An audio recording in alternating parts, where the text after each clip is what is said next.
हैं आप लोग? बढ़िया।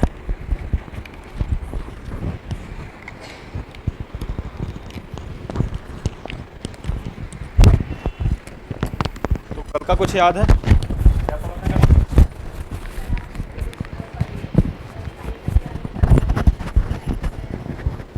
और मैटर का कुछ याद है? क्या पढ़ा था मैटर में? मैटर होता है, क्या डेफिनेशन थी, याद है कुछ? वेट मास होता है उसका और स्पेस ऑक्यूपाई करता है ना। और ब्रांचेस वगैरह वो तो एग्ज़ाम में आएंगी नहीं, वैसे ही बेसिक के लिए, नॉलेज के लिए था। ठीक है, तो चलिए आज हम बायो देखते हैं, है ना। बायोलॉजी, ठीक है। 11th-12th में तो पढ़ी ही होगी आपने, आप लोगों की होगी ना, 12th हो गई ना। आप कौन सी क्लास में? 11th। मैथ आपकी हो गई, ठीक है। आप कौन से, आप भी मैथ से? पीसीबी बायो से तो पढ़ा होगा आपने तो बायोलॉजी, बाकी आपने नहीं पढ़ा होगा, आपको तो थोड़ी सी प्रॉब्लम हो सकती है ना। तो बायोलॉजी ब्रांच है किसकी? कल बताया था किसकी ब्रांचेस पढ़ रहे हैं अभी हम? साइंस की। तो बायोलॉजी किसकी ब्रांच है? साइंस की, जिसमें हम स्टडी करते हैं किसके बारे में? एनवायरमेंट बायोलॉजी की ब्रांच है एक, है ना। But studies living organism and there interaction with each other and environment. जो लिविंग ऑर्गेनिज्म है उनकी हम स्टडी करते हैं, ठीक है। जैसे कि मैं अपना एग्जांपल देता हूँ, मैं खुद, आप, हम कैसे ग्रो कर रहे हैं, हमारी बॉडी कैसे वर्क कर रही है, ठीक है। इसकी स्टडी हम कहाँ करते हैं? बायोलॉजी में, है ना। बायोलॉजी स्टडी है लाइफ एंड लिविंग थिंग की, ठीक है। जहाँ लाइफ होगी वहाँ बायोलॉजी होगी, और बायोलॉजी से हम उस लाइफ का स्टडी करते हैं कि लाइफ कैसे एग्जिस्ट करती है, कैसे वर्क करती है ना। इसमें इंक्लूड है स्ट्रक्चर, कोई भी ऑर्गेनिज्म है वो, उसका स्ट्रक्चर कैसे होता है, वह बिल्ड कैसे होता है। सपोज यहाँ पर कोई एनिमल है, आपका कोई फेवरेट एनिमल, आपका फेवरेट एनिमल क्या है? डॉग। आपका? रैबिट। अच्छा हाँ ठीक है, जैसे आपका डॉग है तो आपको उसके बारे में सब पता होगा, है ना। मतलब उसका बिहेवियर तो आपको पता होगा, है ना, कि वह क्या खाता है, कि कब सोता है, कब उसको घूमने जाना है, कब उठ रहा है, कैसे बिहेव कर रहा है। अगर उसको कुछ अनोमली हो रही है तो उसको आपको पता चल जाता होगा, है ना। तो आपको कब पता चला? जब आप उसके साथ रहे तो आपने उसकी स्टडी लगभग की, है ना। ऑलमोस्ट आपने उसको स्टडी किया कि कैसे ये बिहेव करता है। जैसे आपका रैबिट है तो आपको उसके बारे में कुछ ना कुछ पता होगा, है ना, कैसे बिहेव करता है, कैसा उनका नेचर रहता है ना। और जैसे डॉग की बात की जाए तो डॉग में रेबीज़ वगैरह होता है, रेबीज़ वायरस, तो उसका भी ध्यान रखना पड़ता है, उसके वैक्सीन लगानी पड़ती है ना। तो ये सब हमने स्टडी किया किसके बारे में? लिविंग थिंग है, लिविंग ऑर्गेनिज्म है, उसके बारे में, है ना। तो इसका स्ट्रक्चर क्या होता है, बिहेवियर क्या होता है, कैसे वह काम करता है, ये सब हम बायोलॉजी में स्टडी करते हैं। साथ ही साथ फंक्शन, हाउ दे वर्क। जैसे कि मैं एक ऑर्गेनिज्म, मेरे अंदर हार्ट है, ठीक है, हम सबके अंदर हार्ट है जिसकी वजह से हम जिंदा हैं। वह कैसे काम करता है ना। हार्ट का काम क्या है ना, ब्लड को पंप कर रहा है ना। तो ब्लड सर्कुलेशन किसकी वजह से चलता है? हार्ट की वजह से चलता है। तो इसकी हमने स्टडी की, तब हमें पता चला कि हमारे जो अंदर के ऑर्गन्स है वो है कैसे काम करते हैं, है ना, कैसे फंक्शन करते हैं। Growth and development. अब जैसे कि हमने देखा, जैसे डॉग और रैबिट है तो आप उनके साथ रह रहे हैं, आप धीरे धीरे देखेंगे कि वह बढ़ेंगे, है ना, उनका बिहेवियर चेंज होगा। तो वो हम स्टडी करते हैं कि किस तरीके से इनमें बदलाव आ रहे हैं, क्या इनमें डेवलपमेंट हो रहे हैं। ग्रोथ देखेंगे उनकी, उनका एवोल्यूशन देखेंगे, और बिहेवियर भी हम देखते हैं, है ना, किस तरीके से एवोल्यूशन हो रहा है। सपोज आपके पास कोई डॉग है ना, अब वो 2 साल बाद बड़ा होगा, 4 साल बाद बड़ा होगा, ठीक है। हो सकता है स्टार्टिंग में बार्क ना करता हो, उसका बिहेवियर चेंज हो बाद में, है एग्रेसिव हो, थोड़ा बहुत बार्क करना स्टार्ट कर दे। तो ऐसा हम नोटिस करते जाते हैं। तो इस सबको क्या है, क्या बोल रहे हैं हम, बायोलॉजी के थ्रू हम इसकी स्टडी करते हैं, है ना। जैसा कि मैंने कल कहा था ऑब्जर्वेशन, है ना। साइंस क्या है, ऑब्जर्व करना है साइंस को, है ना, प्रूफ देना है, स्टडी करना है। तो वही जैसे अगर मैं आपके जो पेट है इनकी स्टोरी बता रहा हूँ तो वो आप ऑब्जर्व कर रहे हैं, वो साइंस है। साइंस की कौन सी ब्रांच में हम ये सब कर रहे हैं, बायो में। तो एक छोटा सा एग्जाम्पल है। बेसिकली हम एनिमल्स पे थोड़ा बहुत ही पढ़ते हैं, बाकी ह्यूमन जो बॉडी है, ह्यूमन बॉडी पार्ट्स हैं, बायोलॉजी को उस ह्यूमन बॉडी को बायोलॉजी में डिस्कस करते हैं हम, ठीक है। क्योंकि हम ही हैं, हम अपनी ही बॉडी को डिस्कस कर रहे हैं, अपनी बॉडी को ही पढ़ रहे हैं, ठीक है। और आजकल तो ये हो गया कि इन्वायरमेंट हो गया है, ठीक है, एनिमल्स हो गए हैं और बहुत सारे प्लांट्स हैं और अदर एरिया है, वहाँ पर भी स्टडी होना स्टार्ट हो गई है। लेकिन स्टार्ट कहाँ से हुआ था, ह्यूमन बॉडी से, कि हमारी बॉडी फंक्शन कैसे करती है। अगर हम देख पा रहे हैं तो कैसे देख पा रहे हैं, है ना, हम फील कर पा रहे हैं तो कैसे फील कर पा रहे हैं। तो स्टार्टिंग है जो वो है ह्यूमन बॉडी से स्टार्ट होती है ना। तो बायोलॉजी में हम मैक्सिमम यही पढ़ते हैं, हमारे एग्जाम में भी जो ह्यूमन बॉडी है उससे रिलेटेड ही क्वेश्चंस वगैरह आते हैं। बट नॉलेज के लिए अदर पार्ट्स भी हम पढ़ते हैं, जो कि हम जो ब्रांचेज हैं इसमें देखेंगे। अब जो बायोलॉजी है, इनके फादर हैं ये है ना, तो इनके बारे में हम बाद में डिस्कस करते हैं थोड़ा। कल मैंने केमिस्ट्री में बोला था, केमिस्ट्री के फादर कौन थे, एंटोनियो लेवॉइजर, है ना। कहाँ के थे वो, फ्रांस के थे, है ना। स्टोरी बताई थी कि उनको एग्जीक्यूट किया गया था, है ना, याद आया। तो ऐसे ही पीछे का भी रिवीजन करना है और आगे बढ़ना है ना। हालांकि ये ग्रीक के हैं, है ना, इनका नाम है अरिस्टोटल, है ना। इनको बायोलॉजी का फादर बोला जाता है। कल मैंने एक व्यक्ति के बारे में और थोड़ा सा डिस्कस किया था, कौन थे वह, जिन्होंने जहर का प्याला पी लिया था, सोक्रेट्स, है ना, ग्रीस के थे। उन्होंने कुछ थ्योरीज वगैरह दी थी, उनके पास ऑप्शन था कि वो भाग जाएं, है ना, लेकिन उन्होंने क्या चूज किया था, जहर पीना, है ना, और सेक्रीफाइस किया था। अब जो यह व्यक्ति हैं, इनके जो टीचर थे वह थे प्लेटो, ठीक है, प्लेटो या प्लूटो जो भी आप बोलें, ठीक है। प्लेटो के जो गुरु थे वो कौन थे, सोक्रेट्स, है ना, फर्स्ट टीचर जिन्हें हम बोल देते हैं, ठीक है। तो जो सोक्रेट्स उनके स्टूडेंट थे प्लेटो, इनके स्टूडेंट थे अरिस्टोटल। अरिस्टोटल, आपने एक व्यक्ति का नाम सुना होगा, अलेक्जेंडर द ग्रेट, सुना है, पढ़ा होगा कहीं, कौन थे वो, कोई आइडिया, नहीं, आप लोगों ने पढ़ा नहीं है शायद, है ना। अलेक्जेंडर द ग्रेट थे जो, उन्होंने कहा जाता है कि ऑलमोस्ट पूरी दुनिया कॉन्कर कर ली थी। अलेक्जेंडर, उन्होंने पूरी की पूरी दुनिया कॉन्कर कर ली थी।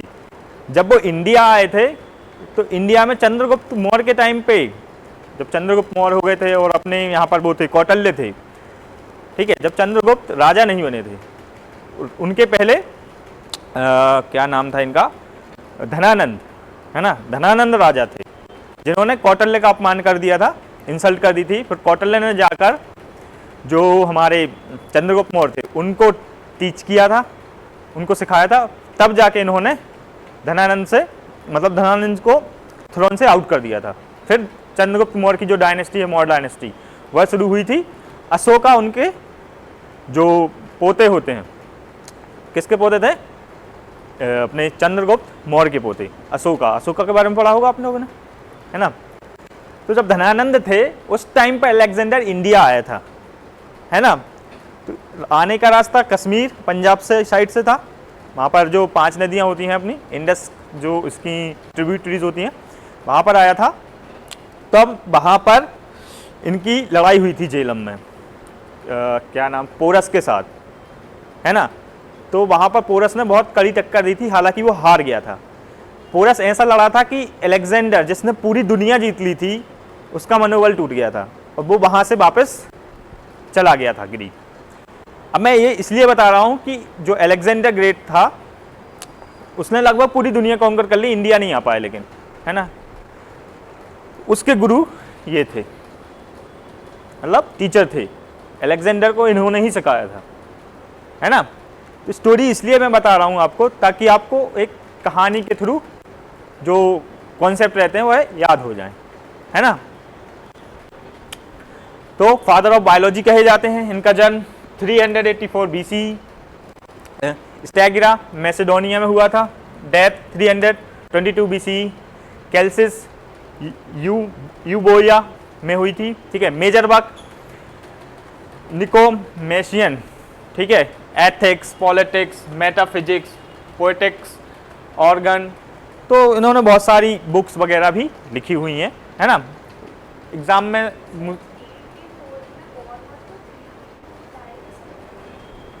बीसी में टाइम उल्टा चलता है ना। बताता हूँ कैसे। यह है 0, यह है टाइम लाइन, है ना। हम कहाँ हैं अभी 2026 में।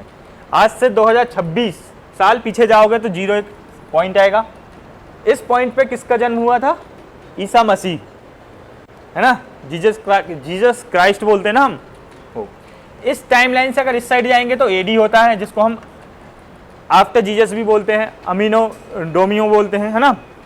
और यहाँ पर जाते हैं तो ये होता है BCE, before Christ era, Jesus Christ के पहले का जो एरा है वो, है ना।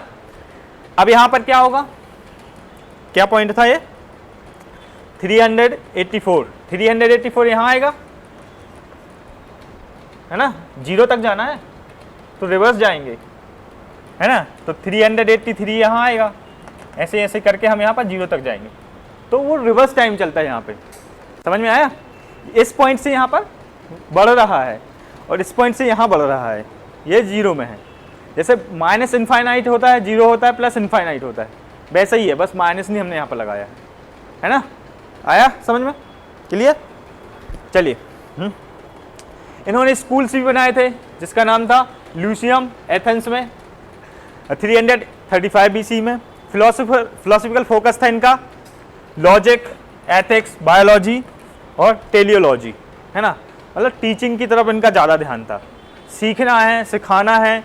और आज भी हम इनको पढ़ते हैं, पॉलिटिकल साइंस में आज भी हम इनको पढ़ते हैं।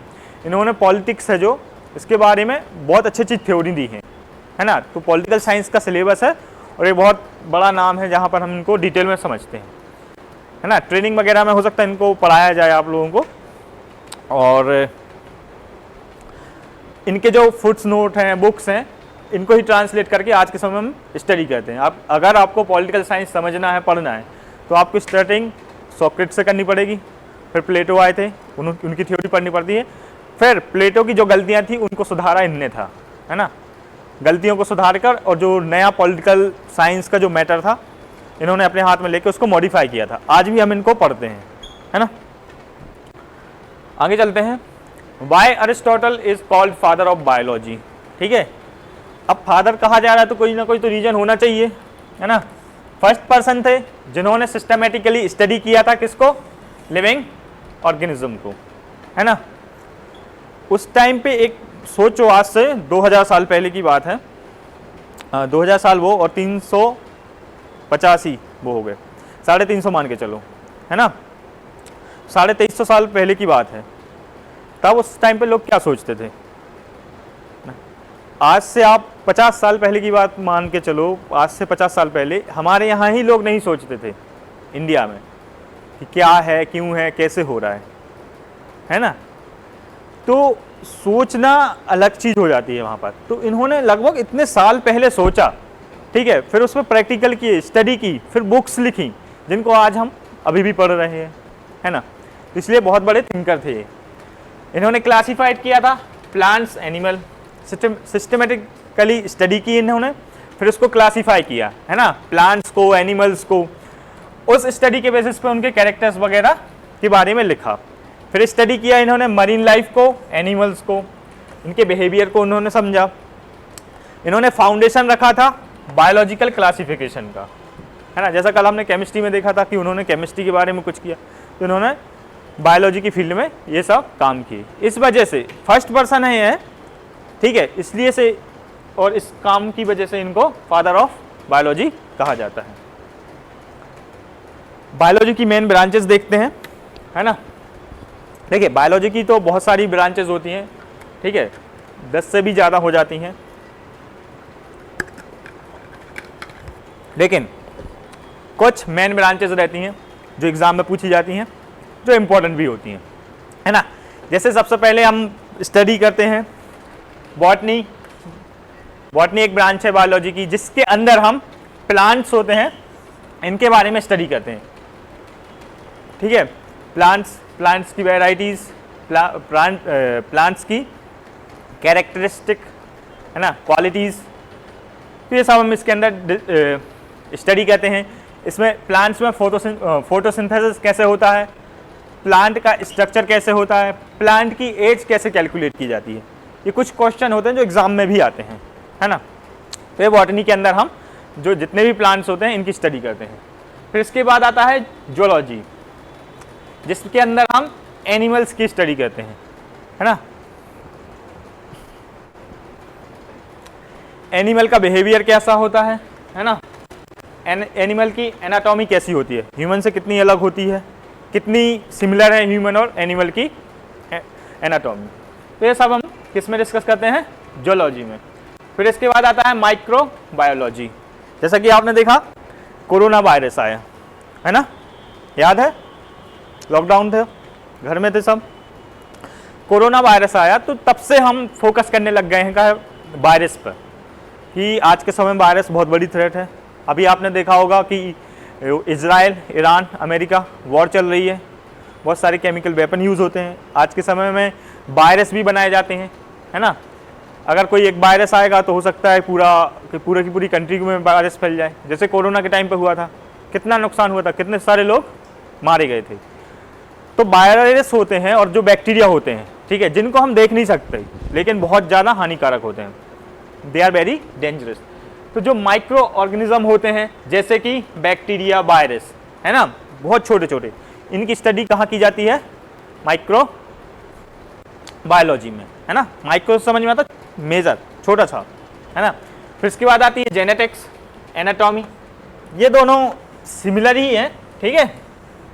कहाँ पर डिस्कस, इसके अंदर हम क्या क्या डिस्कस करते हैं, जेनेटिक्स क्या है, ठीक है, कोई ऑर्गेनिज्म है वो है कैसे इवॉल्व हो रहा है, उसके जो फीचर्स हैं वो कैसे आ रहे हैं। जेनेटिक्स से मतलब कि आपके जो क्वालिटीज़ हैं वो आपके पेरेंट्स से कितनी सिमिलर हैं, आपने अपने पेरेंट्स से कितना कुछ अडॉप्ट किया है ना। तो जेनेटिक्स स्टडी करते हैं ह्यूमंस की जो हेरिडिटरी क्वालिटीज़ वगैरह हैं उसके बारे में, ठीक है। साथ ही साथ एनाटॉमी, अब मुझे पता करना है कि आपके पास आपके पेरेंट्स की क्या क्वालिटी आई, आपकी हाइट आई क्या उनकी, मतलब आप में आपके पेरेंट्स की हाइट आई क्या, है ना।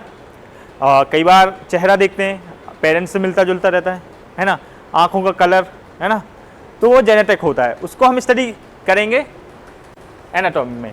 पहले आपको स्टडी किया जाएगा कि आपके अंदर क्या क्या फीचर हैं, फिर उस फीचर्स को आपके पेरेंट्स से मैच करके देखा जाएगा, है ना, कि दोनों में कितनी सिमिलरिटी है, तो दोनों सेम में ही आ जाती हैं। फिजियोलॉजी, हमारे बॉडी के पार्ट्स हैं कैसे फंक्शन करते हैं, है ना, ब्लड सर्कुलेशन हो रहा है कैसे हो रहा है, ब्लड्स में क्या क्या पाया जाता है, ठीक है, हम देख पा रहे हैं तो किस वजह से देख पा रहे हैं, है ना। आपके और भी ऑर्गन्स होते हैं, जैसे हमारा दिमाग होता है, दिमाग के बहुत सारे पार्ट्स होते हैं, कौन सा पार्ट क्या काम करता है, तो जो हमारे फिजिकल फीचर्स हैं हमारी बॉडी के वो किस तरीके से क्या क्या फंक्शन करते हैं उसको स्टडी करते हैं फिजियोलॉजी में, है ना। तो 6 ब्रांचेज ये हैं और 3 ब्रांचेज और यहाँ पर हैं। एक है एवोल्यूशनरी बायोलॉजी, कि हमारा ओरिजिन कैसे हुआ, हम आए कहाँ से, ठीक है, हमारे एंसेस्टर क्या थे। आप लोगों ने पढ़ा होगा कि हमारे एंसेस्टर क्या थे, चिंपैंजी थे, ठीक है, फिर धीरे धीरे वो इवॉल्व हुए, वो डायग्राम देखा होगा ना, स्टेज वाइज बढ़ते जाते हैं, ठीक है। तो वो सब हम स्टडी करेंगे कि हमारा एवोल्यूशन क्या हुआ, थ्योरी ऑफ एवोल्यूशन है ना, और इसके बाद और कौन कौन सी थ्योरीज आई, है ना, तो इसके बारे में एवोल्यूशनरी जो बायोलॉजी है इसमें पढ़ा जाता है। फिर आता है एक आज के समय में बहुत फेमस चल रहा है, बहुत सारे क्वेश्चन यहाँ से आते हैं बायोटेक्नोलॉजी से, करंट अफेयर में यहाँ से क्वेश्चन आता है ना। बायोटेक्नोलॉजी, जैसे कि मैं मान के चलूँ कि आज मैं 1 किलोमीटर रनिंग कर पा रहा हूँ, है ना, तो कुछ ऐसा केमिकल एक्सपेरिमेंट किया जाए कि मैं कल से 2 किलोमीटर चलने लग जाऊँ। जिम जाते हैं हम लोग, तो आज के समय में वो स्टेरॉइड वगैरह हम लेते हैं, है ना। और आप लोगों ने मूवी देखी होगी कैप्टन अमेरिका, है ना, देखी है नहीं देखी? कोई सीरियल वगैरह देखता हो, कार्टून में कुछ भी? तो कैप्टन अमेरिका, वो मूवी में कैप्टन अमेरिका को सीरम दिया जाता है ना, तो उसका जो बॉडी रहती है एनाटॉमी इनहेंस हो जाती है, उसके अंदर स्ट्रेंथ आ जाती है ना। सपोज आप यहाँ पर बैठे हो, मैं आपको कुछ ऐसा दे दूँ कि आप एक बार पढ़ो वो आपको याद हो जाए, है ना। और ऐसा कि आप अगर 1 किलोमीटर रनिंग कर रहे हैं तो कल से आप 2 किलोमीटर रनिंग करवाओ। तो कुछ केमिकल्स होते हैं जिनका यूज़ करते हैं हम, इन्हेंस कर देते हैं अपने बॉडी पार्ट्स को, हमारी बॉडी के जो फंक्शन है इनको, है ना। तो वो बायोटेक्नोलॉजी में यूज़ होते हैं। और आज के समय में आप देखेंगे एनिमल्स में बहुत सारी बायोटेक्नोलॉजीज़ का यूज़ हो रहा है ना। जैसे कि मुझे रिसेंटली याद आता है कि हमारी गवर्नमेंट प्रोग्राम चला रही है, जो एनिमल्स हैं हमारे, काऊ हो गए, बफेलोज हो गई, उसमें फीमेल ही पैदा हों, मेल ना पैदा हों, जिससे ज़्यादा से ज़्यादा मिल्क का प्रोडक्शन किया जा सके। तो वह कैसे पॉसिबल है? तो बायोटेक्नोलॉजी में जो मेल्स जेनेटिक्स वगैरह होते हैं उनको रिमूव कर देते हैं, ठीक है, ताकि फीमेल्स ही प्रोड्यूस हो सकें, जिससे हमारा जो मिल्क का जो प्रोडक्शन है वह बढ़ सके। और इसके अलावा और भी एग्जांपल देख सकते हैं, वैक्सीन देख सकते हैं आप, ठीक है। आज के समय में जैसे क्रिस्प सीजर वाला सिस्टम चलता है ना। क्रिस्प एक टेक्नोलॉजी होती है जिसमें मेरे अंदर जो डीएनए है उसकी जांच की जाएगी, है ना। उस डीएनए में अगर कोई डिफ़ॉल्ट है, कोई प्रॉब्लम है, तो उस डिफ़ॉल्ट वाले पार्ट को काट करके अलग कर दिया जाएगा, है ना। तो मेरा डीएनए क्लियर हो जाएगा, जो मेरे जेनेटिकली प्रॉब्लम होंगी वो रिमूव हो जाएंगी और आगे आने वाली पीढ़ी में वो है प्रॉब्लम नहीं होंगी। सपोज यहाँ पर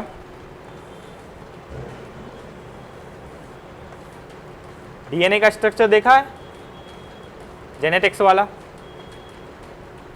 सपोज ये मेरा डीएनए है, ठीक है। यहाँ पर कुछ प्रॉब्लम है इस डीएनए में, क्या कि मैं साफ नहीं देख पा रहा हूँ, है ना, मुझे क्लियर नहीं दिखाई दे रहा है, मुझे कलर ब्लाइंडनेस है, ठीक है। तो आजकल टेक्नोलॉजी इतनी इन्हेंस हो गई है कि इस डीएनए को यहाँ पर काट कर अलग कर दिया जाएगा, है, ठीक है। और यहाँ पर एक फ्रेश डीएनए भी ऐड हो जाता है, तो जो कलर ब्लाइंडनेस है वह रिमूव हो जाएगी, ठीक है। और आगे आने वाली पीढ़ियों में भी यह प्रॉब्लम नहीं होगी। तो ये सब बायोटेक्नोलॉजी में यूज़ होता है। करंट अफेयर से यहाँ से क्वेश्चन आते हैं और आज के समय में बहुत इंपॉर्टेंट हो गया है ना। फिर है इकोलॉजी, इन्वायरमेंट और जो इन्वायरमेंट का इंटरेक्शन है एक दूसरे के साथ, वो सब।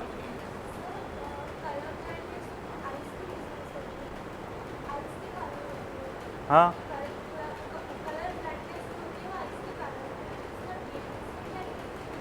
वो एग्जाम्पल दिया है मैंने।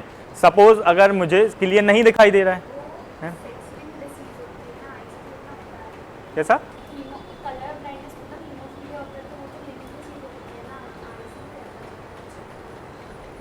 वो मैंने सिर्फ एक एग्जाम्पल के लिए दिया है। सपोज अगर दूसरा एग्जाम्पल ले लो कि अगर मेरे बाल झड़ रहे हैं, ठीक है, तो मेरे बच्चों के भी झड़ेंगे, बोला जाता है, ठीक है। तो ये डीएनए में होता है हमारे, है ना। सपोज आपको कुछ प्रॉब्लम है आइस की, हो सकता है वो आपके बच्चों में ट्रांसफ़र हो जाए, डीएनए के थ्रू ही होगा ना, है ना।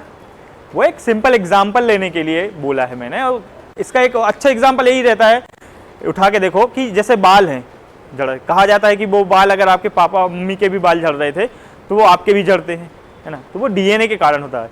और बहुत सारी ऐसी भी बीमारियां हैं जो अपने पेरेंट्स से बच्चों में आ जाती हैं, है ना। कई बार बच्चों की हाइट नहीं बढ़ पाती है ना, वो डीएनए के थ्रू होता है। और उस सब को आज के समय में रिमूव किया जा सकता है ना। कॉस्टली है, स्टडी चल रहा है, लेकिन पॉसिबल है, होता है ये, है ना। तो वो एग्जाम्पल हैं, ऐसे बहुत सारे ऐसे एग्जाम्पल आपको देखने को मिल जाएंगे। इसके बाद है ecology, study of environment and interaction, है ना। फूड चेन आपने देखा होगा, फूड चेन पढ़ा है, फूड वेब पढ़ा है, डिफरेंस क्या होता है?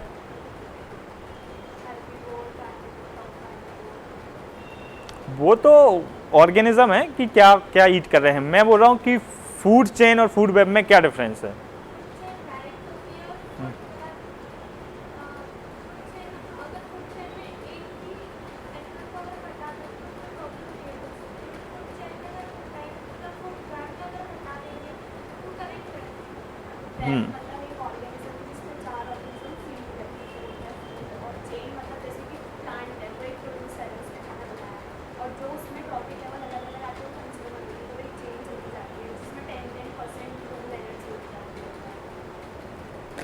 हाँ देखो, जैसे कि यहाँ पर कोई ऑर्गेनिज्म ए है, इससे कनेक्टेड बी है, इससे कनेक्टेड सी है, फिर डी है ना। अगर किसी एक को भी रिमूव किया जाए तो ये पूरी चेन डिस्टर्ब हो जाएगी, है ना। तो ये क्या होती है? फूड चेन होती है ना। और फूड वेब में क्या होगा? यहाँ पर ई भी होगा, एफ भी होगा। अब ये सब एक दूसरे से कनेक्टेड रहेंगे, है ना, कि अगर बीच से कोई हट भी जाए ना तो भी ये सिस्टम खत्म नहीं होना चाहिए। तो ये पूरी वेब की तरह एक दूसरे से कनेक्टेड रहते हैं। तो ये होता है फूड वेब, वो इकोलॉजी में हम यहाँ पर स्टडी करते हैं, है ना। और इन्वायरमेंट के बारे में भी हम यहाँ पर स्टडी करते हैं कि इन्वायरमेंट कैसे काम कर रहा है, कौन से पोल्यूटेंट हैं जो इन्वायरमेंट को नुकसान पहुँचा रहे हैं, है ना। केमिस्ट्री भी मिक्स हो जाती है इसमें, बायोलॉजी भी मिक्स हो जाएगी ना। तो ये 9 ब्रांचेज हैं, है ना। हालांकि इसमें हमें सब नहीं पढ़ना रहता है। मेन तो हमारी जो फिजियोग्राफी है, एनाटॉमी है, जो ह्यूमन बॉडी है, इसको ही हम बायोलॉजी में स्टडी करते हैं। ज़्यादातर क्वेश्चन यहाँ से आते हैं, बट कुछ क्वेश्चन और भी आ जाते हैं यूपीएससी जैसे, कुछ करंट में आ जाए बायोटेक्नोलॉजी से तो हो सकता है डाल दे कोई क्वेश्चन। तो थोड़ा बहुत तो यहाँ से पढ़ना ही रहता है ताकि जीके भी आपका बना रहे। अब देखते हैं मेन ब्रांचेज ऑफ बायोलॉजी। तो पहली ब्रांच हमने देखी थी बॉटनी। बॉटनी के अंदर पहला क्या स्ट्रक्चर है? माइकोलॉजी। इसकी सब ब्रांच है ये, ठीक है। माइकोलॉजी के अंदर हम जो फंगी होती है या फंगाई जिसको हम बोलते हैं, इसकी स्टडी करते हैं। फंगी देखिए आप लोगों ने, फंगाई क्या बोलते हो आप लोग? फंगाई, फंजाई, ठीक है। तो इनकी स्टडी करते हैं। मशरूम खाए हैं, सब्जी बनती शायद इनकी, है ना। ऐसे ही खाया है, पिज्ज़ा में खाया है। सब्जी भी बनती है, बहुत महंगे भी आते हैं और अच्छा बिजनेस भी इसका होता है। हाँ, हेल्दी भी रहते हैं, है ना। तो ये फंजाई, फंगी, है ना। अब जो भी आप कॉल करो इसको, इसकी स्टडी कहाँ होती है? माइकोलॉजी में, है ना। तो ये एक सेपरेट ब्रांच है। ये भी बहुत इंपॉर्टेंट रहते हैं। अभी आगे पता चलेगा क्यों इंपॉर्टेंट रहते हैं, क्योंकि इनके थ्रू कुछ और भी बनता है ना। कुछ और भी जो ऑर्गेनिज्म है और पेड़ पौधे हैं वह भी इनके थ्रू बनते हैं, है ना। यह कैसे होते हैं फंजाई?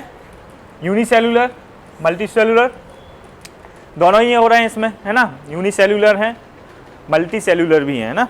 सिंगल सेल भी हैं, मल्टीपल सेल भी हैं इसमें। फिर इसके बाद इनके पास अब देखो दोनों सेल्स पाए जाएंगे, मल्टी सेलुलर भी हो रहे हैं, यूनिसेलुलर भी हो रहे हैं। देखो यूनिसेलुलर कहाँ होते हैं ज़्यादातर?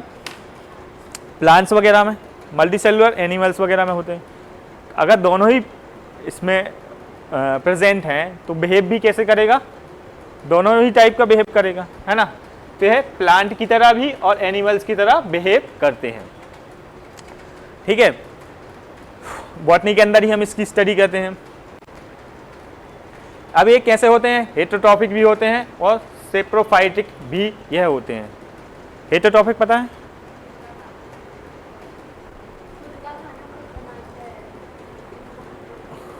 और जो दूसरों का खाना खाते हैं वो क्या होते हैं?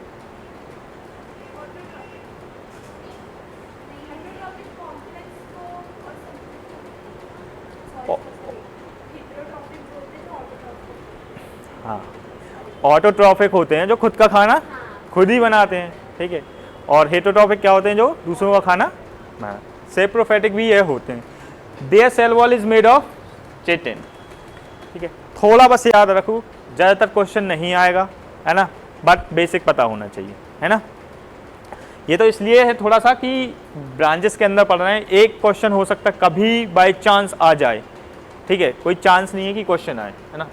एग्जाम्पल में इसमें ईस्ट है, हो सकता है एग्जाम्पल में पूछा जा सकता है, मशरूम है ना। कभी रेयर चांस है, करंट अफेयर में रहते हैं, है ना, तब कोई क्वेश्चन बनता है। हालांकि यहाँ पर कोई क्वेश्चन बनने वाला नहीं है, बट जीके के लिए, नॉलेज के लिए ज़रूरी रहता है। अब जैसे आप लोग खा भी रहे हैं आजकल, तो पता तो होना ही चाहिए क्या होता है। फिर इसके बाद है phycology, study of algae, algae, जो भी आप कॉल करें, है ना। इनमें देखा है एल्गी कहाँ पर?